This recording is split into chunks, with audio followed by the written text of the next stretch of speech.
Trapping wild animals in Montana dates back to before Lewis and Clark. But the issue of trapping on public lands came under fire as more people recreate in Montana's wilderness. Tonight, in the first of a two-part report, Phil Buck takes a closer look at trapping in Montana and the controversy that surrounds it. There are few issues related to wildlife management as polarizing as trapping. As one person told me, it's similar to religion as far as morals and values are concerned. Now, I spoke with trappers, anti-trappers, biologists, veterinarians, and professors as part of researching this story.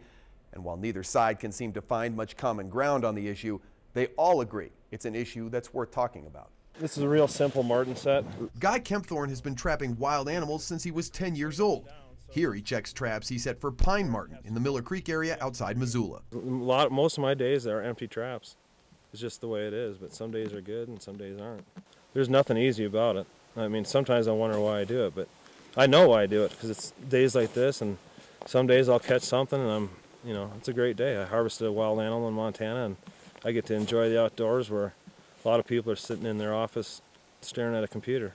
Sitting in his office at the University of Montana, Dr. Paul Krausman serves as president of the Wildlife Society, the professional organization of wildlife biologists, managers, and university staff in North America. Dr. Krausman says despite the emotions that surround trapping, it's an important management and research tool. My gosh, it's probably one of the most controversial things that we have because it involves killing animals and animals that are trapped and aren't killed immediately. But when it's done properly, it's just like hunting or anything else. As far as I'm concerned, it's no different than a fisherman yanking a steel hook in a fish's mouth or a guy shooting an elk or a deer. But there are those who don't see it that way. They say trapping is an antiquated, inhumane, even cruel practice. We have consistently supported regulating trapping as a management tool and as a recreational opportunity. And I'm talking about regulated, responsible, ethical trapping. We certainly respect the opinions of those people that are opposed.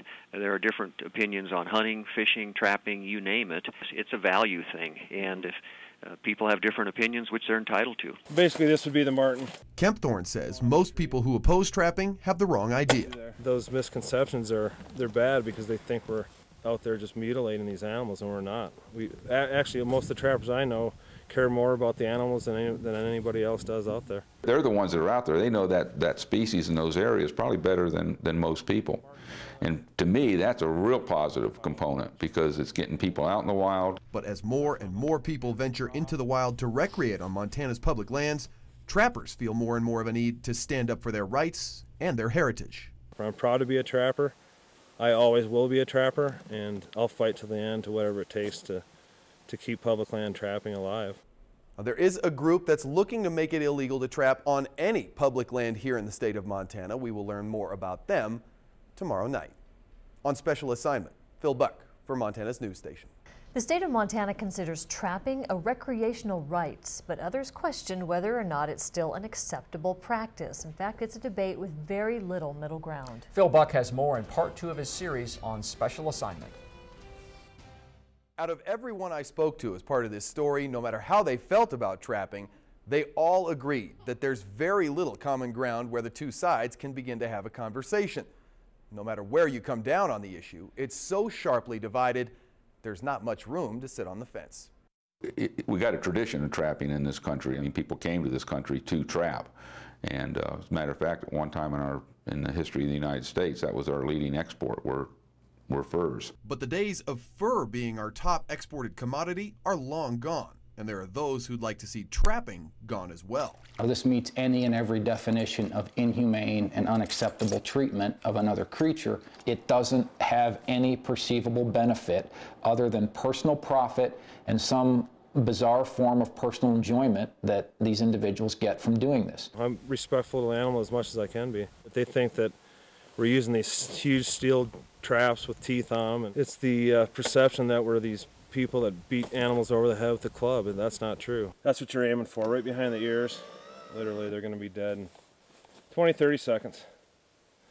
No different than them killing a rabbit or a squirrel on the ground. Nature's messy. If you look at how animals die in the wild, probably being shot or being clubbed is a much faster way to go.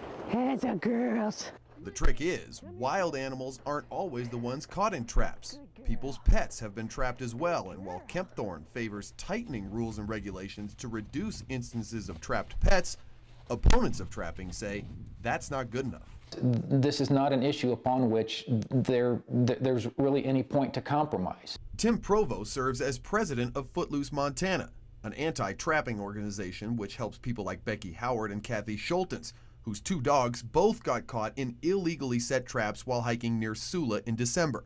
Now they've joined the anti-trapping movement, and they're determined to make their voices heard. It's a different world out there now, and as much as they don't like that, it isn't the 1820s. It's 2012. Nobody needs the meat. Nobody needs the pelts. They're just doing it for sport. You can talk about your rights to the woods all you want. That's fine. But everybody else has their rights to these woods and those rivers too. 2 years ago, Footloose Montana narrowly missed getting enough signatures to put a citizens initiative on the ballot that would outlaw trapping on all public land in Montana.